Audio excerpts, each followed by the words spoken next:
Okay, Assalamualaikum and good afternoon, everyone. So today we are doing a lab report. So the objective of today's meeting is to collaboratively translate a scientific laboratory report while enhancing translation accuracy, analytical thinking, teamwork, and peer learning skill. Okay, so I am the first translator for today's meeting. I've translated from, uh, as you can see here, from the heart attack until the test to diagnose heart attack include. That is what I've translated from English into Malay. Next, I pass it to the next translator to showcase their translation.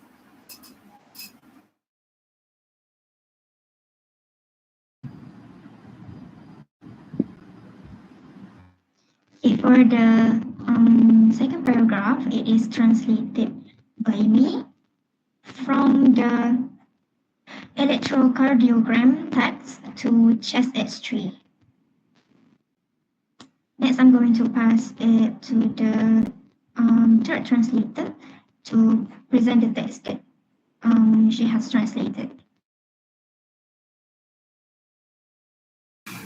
So I'm the one who translated the paragraph 3, which is echocardiogram, coronary catheterization, and cardiac computed tomography or magnetic resonance imaging (MRI).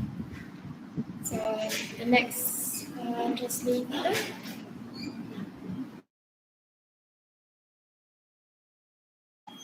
Next, I pass the floor to the person that will analyze the first paragraph.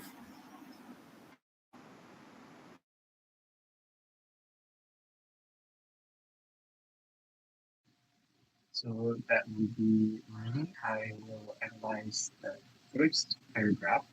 So for the first paragraph, wait 1 second. Something's not moving. Because I can't see your screen actually.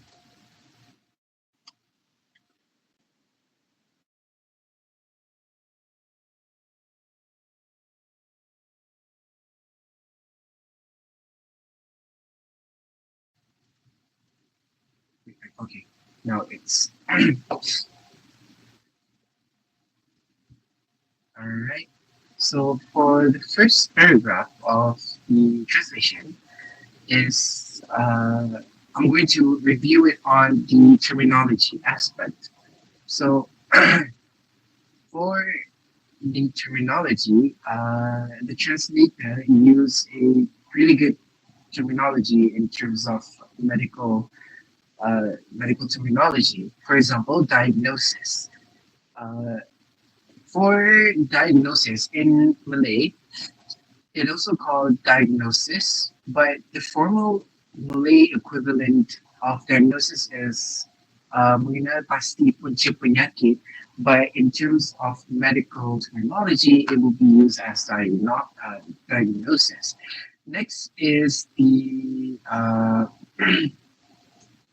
what's next? I did the yeah, that is one of the examples of the first paragraph. Now I'm going to pass it to the next reviewer for the second paragraph.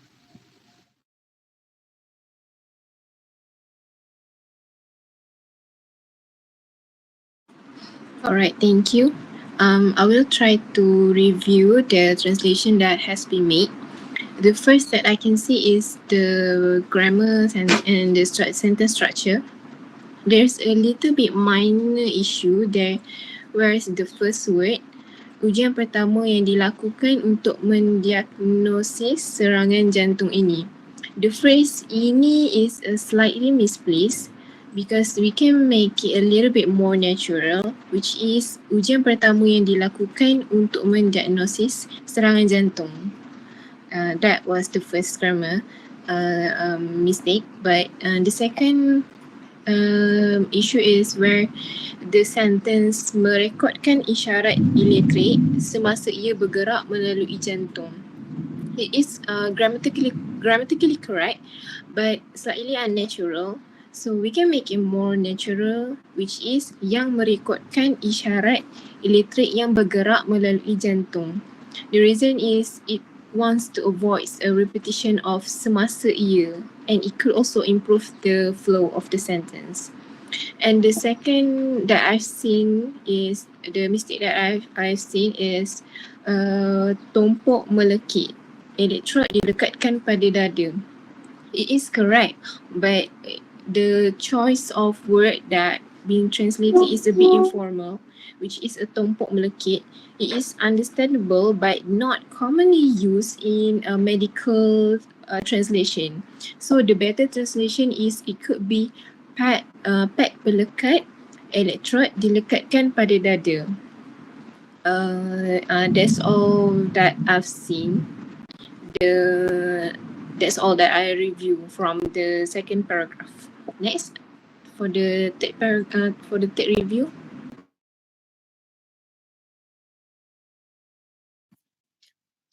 Thank you, Diana.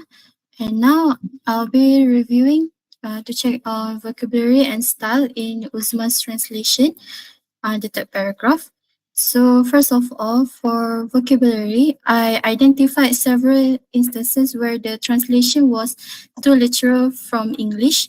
For example, the phrase mencipta image was used, which is understandable but not suitable in a scientific context.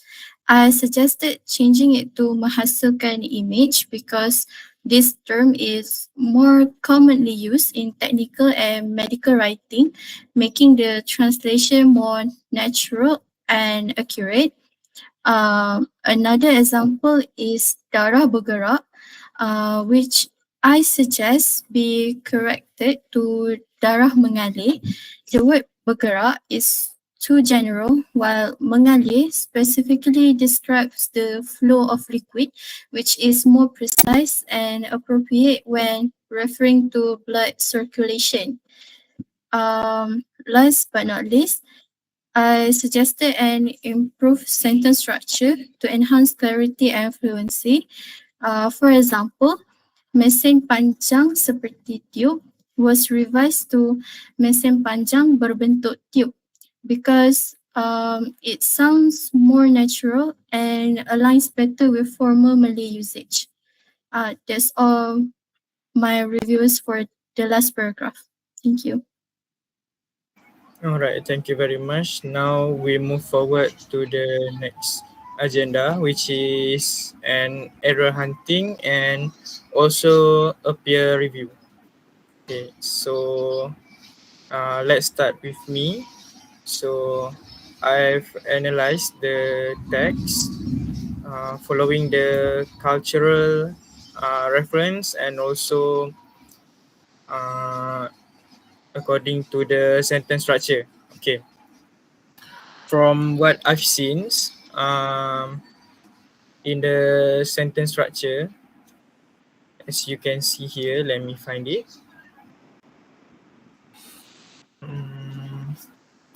All right, here. Okay, so do you see the D diagnosis spelling, the spelling structure here? Sering kali di diagnosis. Okay, so the error is that in Malay, D is a prefix that for a passive verb. That it should not have a space between the D and the diagnosis. So furthermore, the D diagnosis, which is a hybrid of a Malay prefix and an English root. So the correction that should be made is that to close the gap between D and the diagnosis, which is a more formal term for the, or you can use a more formal term which is disahkan. Next is the literal translation for the sticky patches that was said by Diana. The usage of tompok melekit is I think it is better if she were to translate it into pet pelekat, as Diana said. That is another error of the sentence structure aspect. Next is the personification. Okay, so the text, setiap ujian boleh digunakan untuk mendiagnosis masalah jantung, mereka boleh membantu. Okay, so the word mereka, the word they, is used exclusively for humans in Malay that cannot be referred as test, which is ujian. So the correction here is to remove the word mereka and simply start with the verb. Ujian ini dapat membantu or you could use ia dapat membantu. Next is the passive voice. The text image yang dibuat semasa ujian. The error here is that the word dibuat, which is the word made, is a literal translation. But the image in medical context are produced or taken. So the correction is that to use image yang terhasil or image yang diambil. That is a more correct term. Okay, next, from the cultural context, okay, so penyedia penjagaan kesihatan. Okay, the text penyedia penjagaan kesihatan harus melakukan saringan. Okay, the error here is that while it is the direct translation of healthcare provider, but it is also a phrase that is rarely used in Malaysia. The local doesn't really say penyedia penjagaan kesihatan. They say something more like pakar perubatan or pegawai perubatan. That is a more correct term. So another error that I found is pewarna for medical dye. Pewarna mengalir mengikut kateter. Okay, the error is the word pewarna, which usually we refer to as food colouring or fabric dye, but in a medical term, for an angiogram, the dye is specifically referred to as a contrast agent. So the correction that could be done is that maybe translate into bahan kontras, which is there is a more standard medical term in Malaysia. Another error is that tomography pengiraan jantung, CT. The error here is that this is a literal translation of computed tomography. So in Malaysia, the Dewan Bahasa Pustaka (DBP) specify that they universally use the word tomography berkomputer. They don't really use tomography pengiraan jantung. So if I were to correct it, it would be tomography berkomputer, CT. Alright, that's all that I found. I pass it to the next analyzer of the error hunt.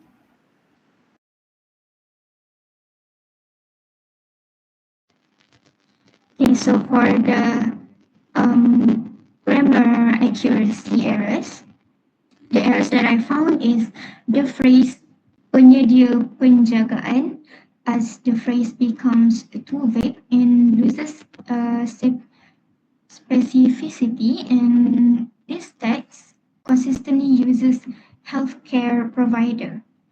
So the correct version should be penyedia penjagaan kesihatan, as this is more specific and it maintains terminology consistency with earlier sentence, and it is important to avoid ambiguity in medical texts like this. Next, for the tone and also style consistency errors, some parts use formal tone, such as sekiranya Anda mampu menjawab, and other texts are in more casual tone, which is Anda biasanya berbaring.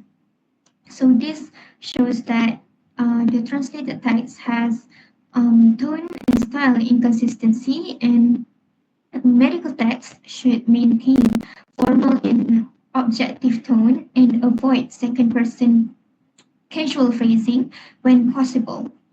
So the corrected version of the second phrase should be untuk kedua-dua ujian, pesakit biasanya berbaring di atas meja. So that is all for the errors that I found. Next, I'm going to pass the floor to the other analyzer to present other errors.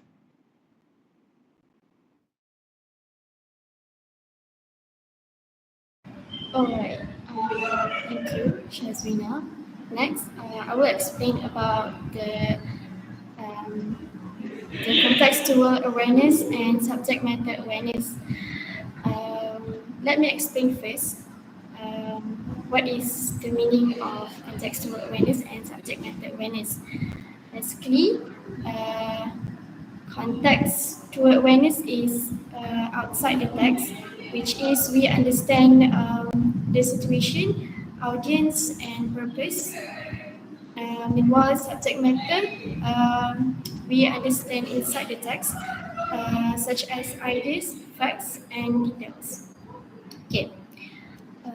Firstly, in terms of contextual awareness, the main issue is inconsistency in audience and language. The text uses the word anda. Oh, I'm sorry. The first part, translated paragraph. The text uses the word anda, which is suitable for general readers, but the explanation is quite formal and medical. This makes it unclear whether the text is meant for patients or professionals. Next, there is a mixing of situations. The text moves from routine check can confuse the reader. Alright. Lastly, the text also shows inconsistent language use as it mixes Malay and English terms such as ECG and chest X-ray without proper standardization.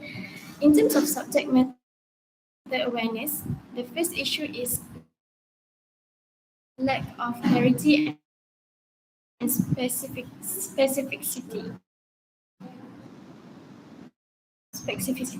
Some explanations are too general, such as ujian tertentu dijalankan without clearly stating what the tests are. Secondly, there is lack of precision in explanation. For example, phrases like isyarat elektrik semasa ia bergerak are slightly vague and not scientifically clear. Thirdly, the text shows weak organization. The ideas are not arranged in a logical order. Finally, although as it does not explain conclusion, the text is, it lacks consistency, sometimes too general, unclear, and not well organized. Okay, that's all from me. I will pass to the next presenter.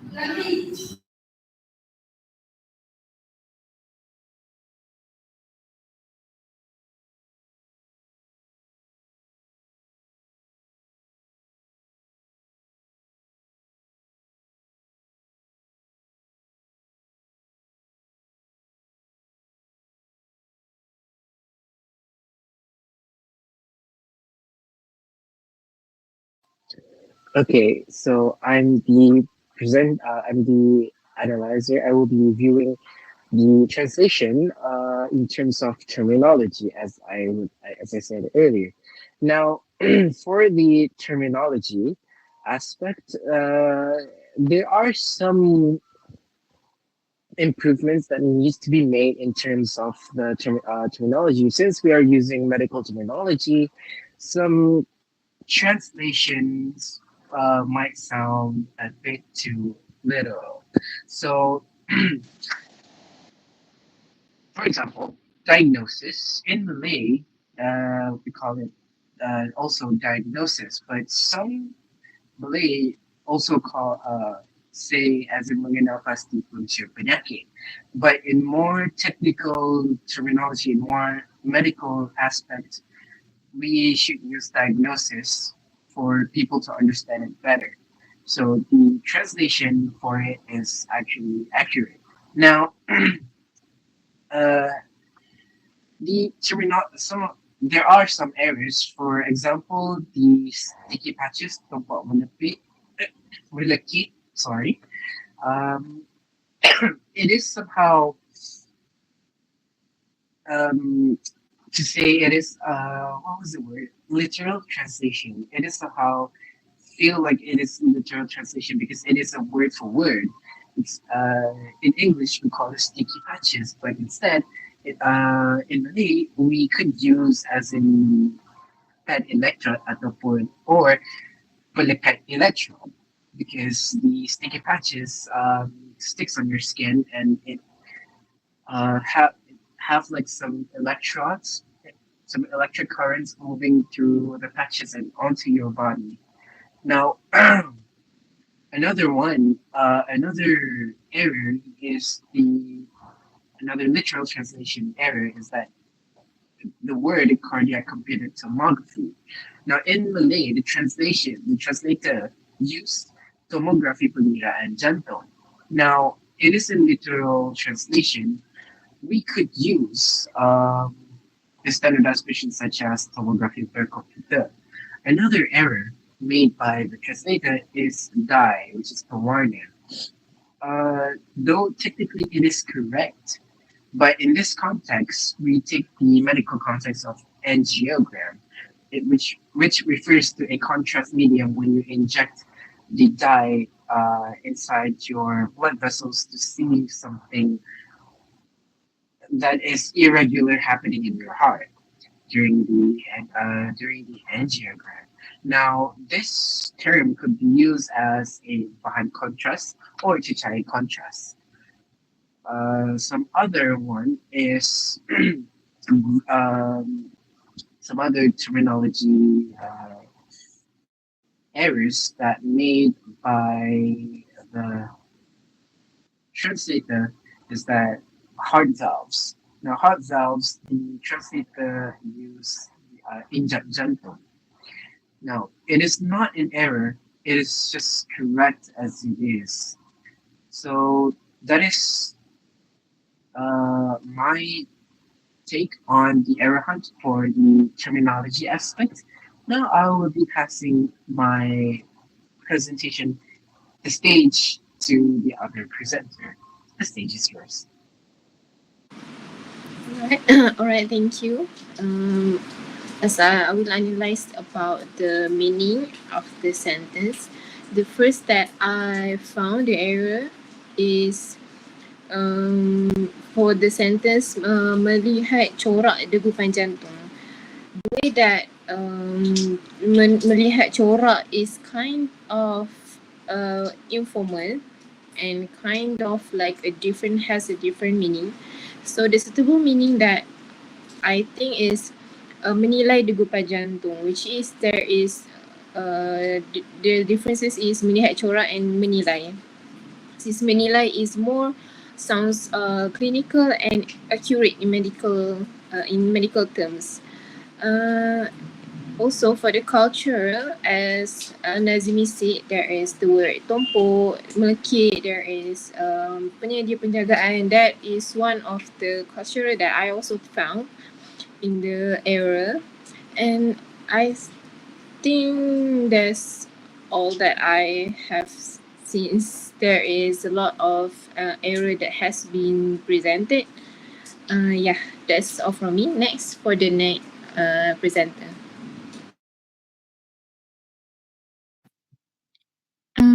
Thank you, Diana. So as the last one to talk about my analysis on error hunt, focusing on vocabulary and style, there's not a lot because the previous analyzer already talked a lot about their error hunting that same as mine. So I think I only can give one. The issue is term of consistency.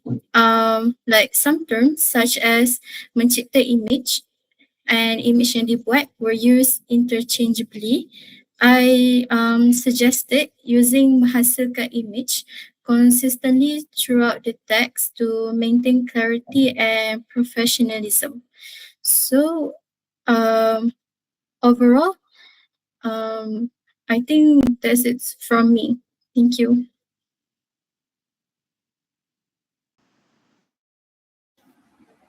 Okay, so now we move on to the next agenda, which is analytical reflection. So it is to discuss why certain differences occurred and how cultural factors, language structure, or idiomatic differences influence the translation, and also to figure out how team collaboration improve the final translation. So let's start with Shazwina.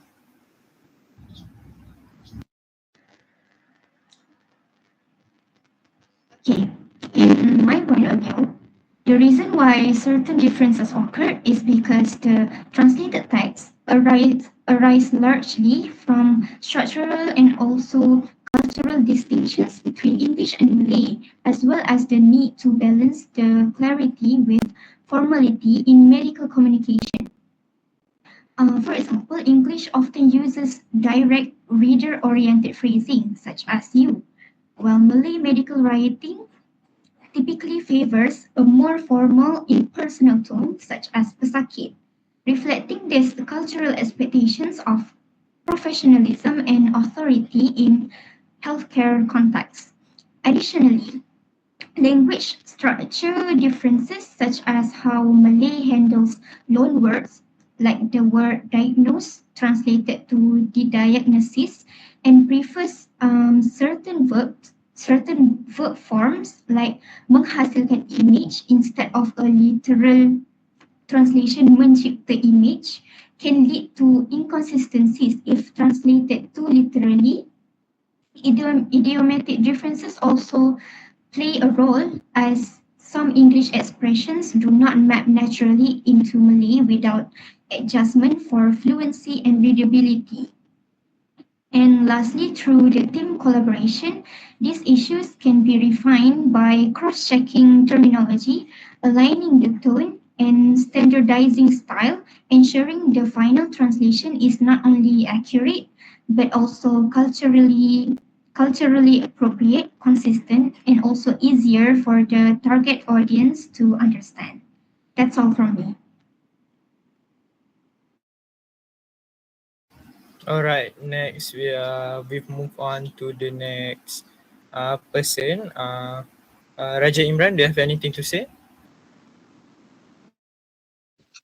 So far for the translation part, the reflective translation part, I have nothing much to say. The translation itself is really good, though some terminologies in this translation needs to be improved, but most of the translation are actually really good, and I don't have anything to say or comment regarding that part.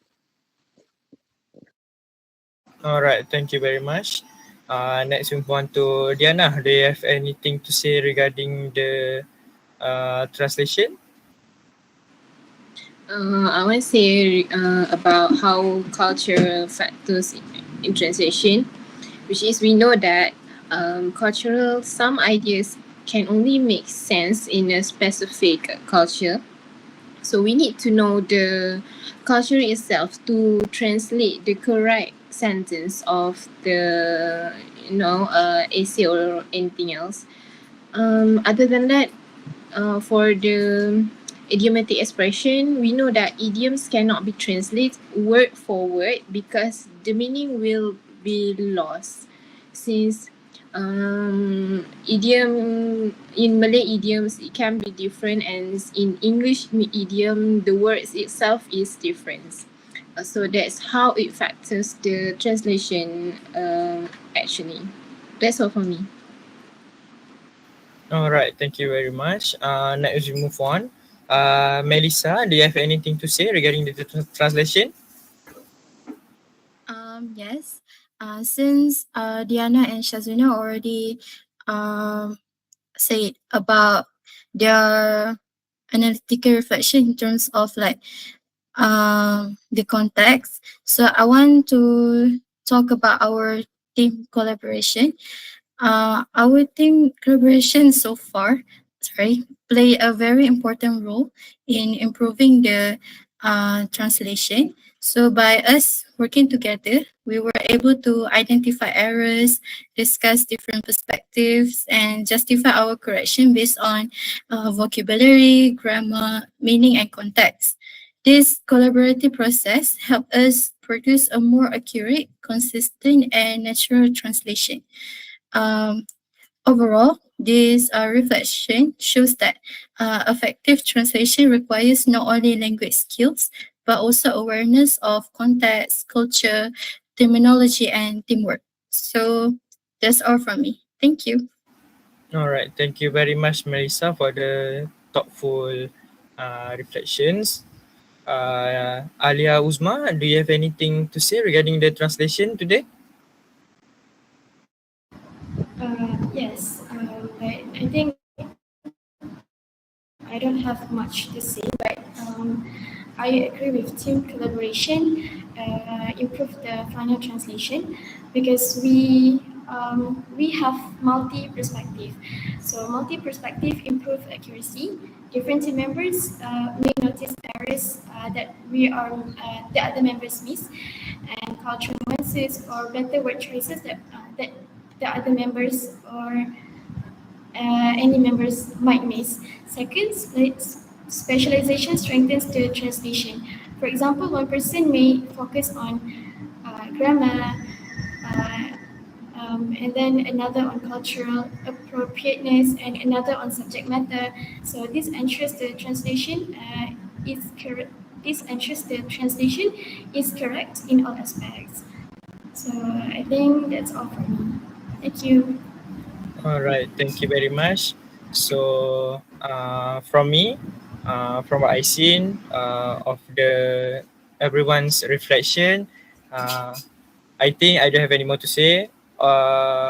Most of you has already talked about the important points for the culture factors, language structure, and the idiomatic difference between the that influence the translation today. So Melissa also have already talked about our team collaboration, and I entirely agree with her opinion. And I would like also to add that thank you very much for joining to this meeting. Thank you for sharing your opinion. Um, so this is the end of our meeting today. Thank you very much for attending. Alright, Okay. thank Thank you you. very much. Thank you.